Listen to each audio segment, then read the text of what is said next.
Vos hablaste del síndrome del impostor. ¿Qué es lo que te impulsó y qué es lo que te trae justamente a vos querer devolver o querer expresar este tema y comunicar y educar hacia la gente que había, que sabemos que te vino a ver y que llenó la sala? Primero, gracias a Neuroclass por ponerse todo este proyecto al hombro, que sé lo que implica un evento chiquito, no me quiero imaginar lo que es esto y la verdad que es increíble, todo salió de maravillas y más, de verdad y de todo corazón. En mi charla yo hablaba de que los humanos buscamos humanos y me parece que lo que hacen lo hacen desde un lugar súper humano y eso se agradece porque se siente. Así que eso en principio. Y después contestando a tu pregunta, me parece que es un poco la historia de uno, ¿no? Lo que uno cuenta cuando intenta ayudar o intenta que otro se identifique con uno. A mí me pasó muchas veces cuando yo contaba en mi charla, cuando me invitaron por primera vez a un canal de televisión.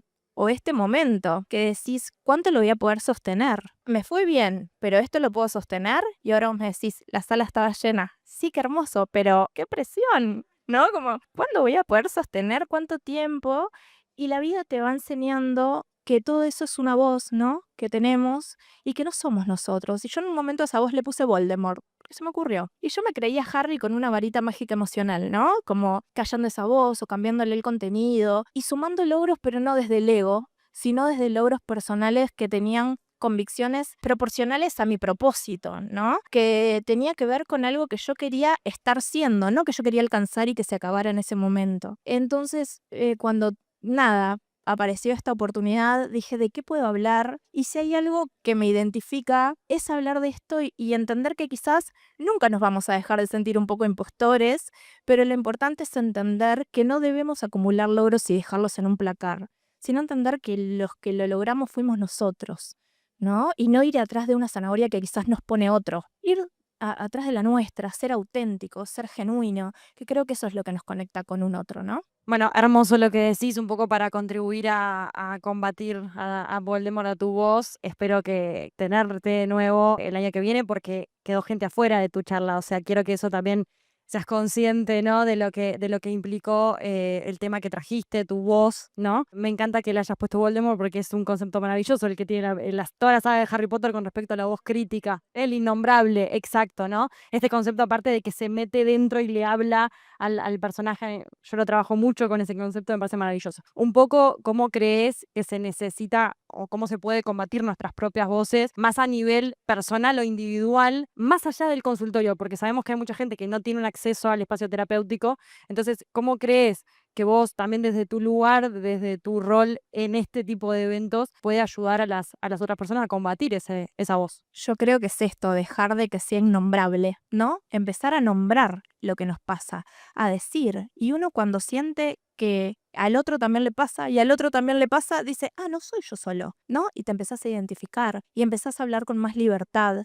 Y cuando uno deja de tener ese Voldemort, ese innombrable, ¿no? Pasa a reconocerlo, pasa a ponerle un nombre a la cosa. Y eso es como esto de lo nombro, tomo distancia y lo trabajo, que no es mío, ¿no? Es como esta metacognición que yo hago. No es solo la voz, no el pensamiento, yo soy, sino yo estoy pensando que soy, ¿no? O no creo que me lo merezco, o pienso que que me lo merezco. No es lo mismo a no me lo merezco. Y creo que trabajarlo, nombrarlo y ponerle distancia es la mejor forma, o sea, sin hacer, obviamente con un proceso terapéutico es mucho más profundo y se puede trabajar mucho mejor, pero creo que el primer paso es reconocerlo, nombrarlo, identificarlo sin miedo y compartirlo, ¿no? Es un poco una pregunta curiosa, ¿no?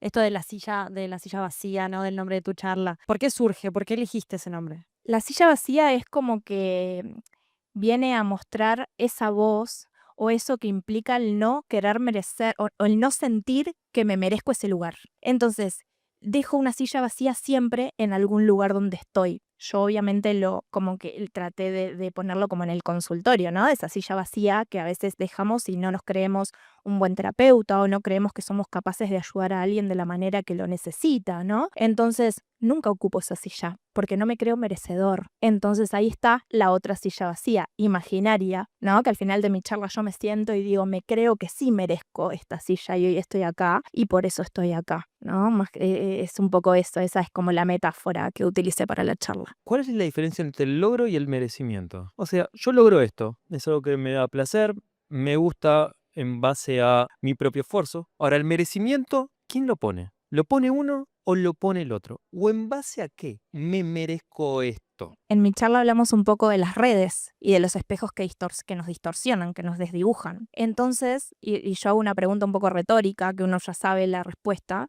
que es, ¿qué pensás o qué sentís después de 10 minutos en redes? ¿Sentís que sos quien querés ser o quien debes ser para pertenecer? Entonces, un poco esto quizás tiene que ver, vos decime si va por ahí como tu pregunta, tiene que ver con esto, ¿no? Esto que decía al principio de la zanahoria, ¿quién te pone esa zanahoria cuando nos comparamos, ¿no? Porque la comparación es inevitable porque primero porque nuestro cerebro es ancestral, nuestro cerebro es primitivo. ¿Y qué pasaba en las cavernas? Si no nos parecíamos al del lado y no entrábamos al grupo, nos comían los depredadores. Entonces nuestro cerebro se quedó en ese momento, no evoluciona tan rápido como las civilizaciones. Entonces siempre nos vamos a comparar. Es muy difícil decir, no te compares. Bueno, buenísimo, pero digo, hay algo que es casi instintivo de nuestro cerebro emocional y nuestro cerebro ancestral que tiene que ver con compararse, ¿no? Con pertenecer a un grupo para salvarme de morir, básicamente. Entonces hay que tener mucho cuidado con esto. Este logro, esto es muy de los perfeccionistas, ¿no? Acumulo logros y los dejo guardados, pero los acumulé y voy por otro y por otro. Entonces hay que cambiar como el logro o el objetivo meta por el propósito. Y el propósito es el estar siendo, algo que le da sentido a tu vida. Y esto es bien de quizás de terapia de aceptación y compromiso, ¿no? De darle sentido a tu vida, que tu vida tenga sentido ya es un logro. Entonces, quizás nunca vamos a sentir, me lo remerezco, qué sé yo, o quizás sí, pero creo que cuando estás alineado con tu propósito, estás alineado con lo que sentís realmente, por ahí es donde hay que ir. Y ahí vas a sentir que lo lograste. Por ejemplo, yo hoy, al margen de la sala llena, vacía, no importa,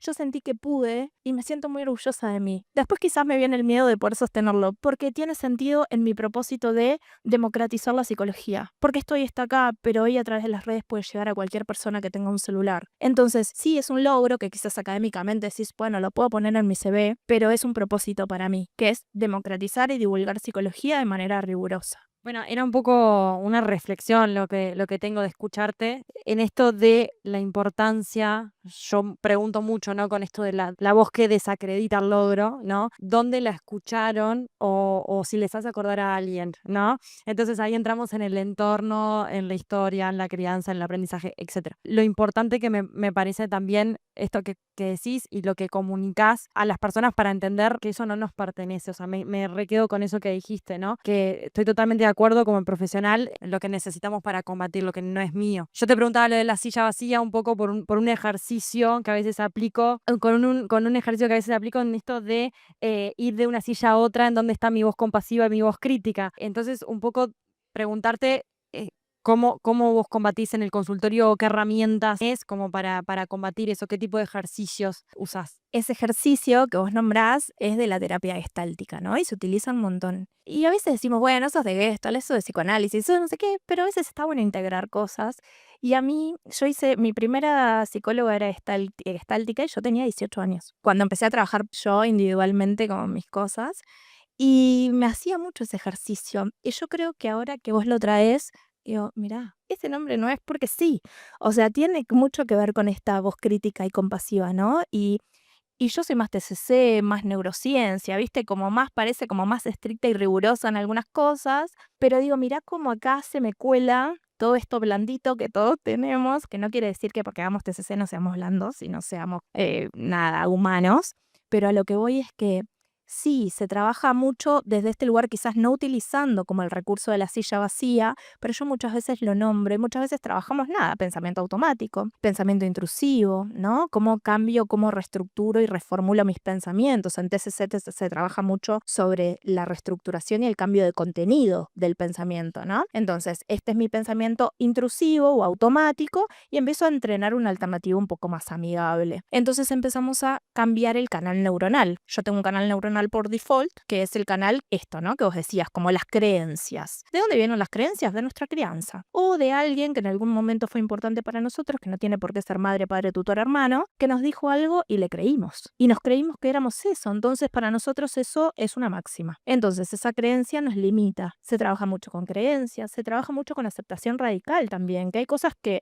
no podemos cambiar y que quizás tenemos que tener la inteligencia para dejarlas ahí y bajarles un poquito el volumen, porque si yo te digo que no pienses en un elefante azul, vas a pensar hasta que te acuestes en un elefante azul. Entonces la idea no es que no pienses, sino que podamos cambiarle ese contenido al pensamiento y trabajar desde la TCC más clásica, incorporando también, yo trabajo mucho con mindfulness, entonces incorporamos algunas técnicas de respiración, algunas técnicas de meditación, algunas técnicas para escanearnos corporalmente. ¿Dónde me siento mal? ¿Dónde siento esa voz? ¿Qué está diciendo, no? Con la metacognición, como les decía, les explicaba al principio, la metacognición es esto que nos separa de lo que pensamos, ¿no? Que nos pone a mirarlo de lejos, a lo cognitivo, ¿no? Entonces hay como técnicas cognitivas que tienen que ver con eso, que afectan lo que siento y que afectan cómo me comporto. Entonces, más o menos es como yo lo trabajo, pero siempre uno integra un montón de cosas que también tienen su formación, ¿no? Que tiene que ver con esto, quizás con lo más humanista, por llamarle de alguna manera. Tengo una pregunta, para llegar a esto del merecimiento, ¿no? ¿No es necesario a veces conocer cuál es el límite de uno? Eso iba a decir, y no sé por qué no lo dije, pero una de las estrategias que yo también propongo ahí en la charla es el autocuidado. El autocuidado como profesionales no nos enseñaron a cuidarnos a nosotros, nos enseñaron a sostener lo insostenible muchas veces de otro. Entonces, en eso tenemos que ser totalmente claros y no tener duda cuando no podemos más, ¿no? Porque el estrés crónico y la autoexigencia lo único que hacen es subirle el volumen a esta voz del impostor, ¿no? A esta cosa que nada, sigo, perfecciono y sigo siendo un impostor o sigo sintiéndome mal y entonces sigo sin merecérmelo. Entonces el autocuidado me parece que es fundamental y el autocuidado profesional. Supervisar, chicos, supervisar, pero en una supervisión no punitiva y crítica, sino en una supervisión amigable, supervisar entre pares. ¿Cómo crecemos supervisando entre pares? O sea, supervisando con un supervisor que vos decís, me copa, si no me copa me voy, ¿no? Si es punitivo, si yo me siento criticado, si yo me puedo equivocar, entonces no es ahí donde yo tengo que supervisar, permitirme el error, reencuadrar cuando me equivoco, perdonarme, esto de la voz compasiva. Digo, como estas estrategias que me parecen importantes para sentir que todos somos humanos y que lo que vemos a veces del otro es su escenario y lo comparamos con nuestro detrás de escena y que eso a veces nos deja siempre en pérdida. Siempre cuando comparamos hacemos un poco eso. Yo creo mucho en el autocuidado, creo en el merecimiento, creo en las cosas, pero creo que el límite es lo que nos hace ser más terrenales y es donde decimos, yo soy merecedor de esto, pero sé que si voy por más, ahí donde aparece el síntoma como el impostor. Estoy haciendo algo que no soy. Saber dónde parar es donde vos realmente ahí decís, sí, merezco esto porque sé que hasta acá puedo y este es mi logro. Si voy por más, ya sé que puedo empezar a flaquear y ahí donde aparece todas estas inseguridades, esas cosas que en muchos casos también son impuestos. Justamente por lo que vos hablabas, porque somos seres que nos comparamos, porque el compararse te identifica. Si vos no te comparas, no existís, porque vivís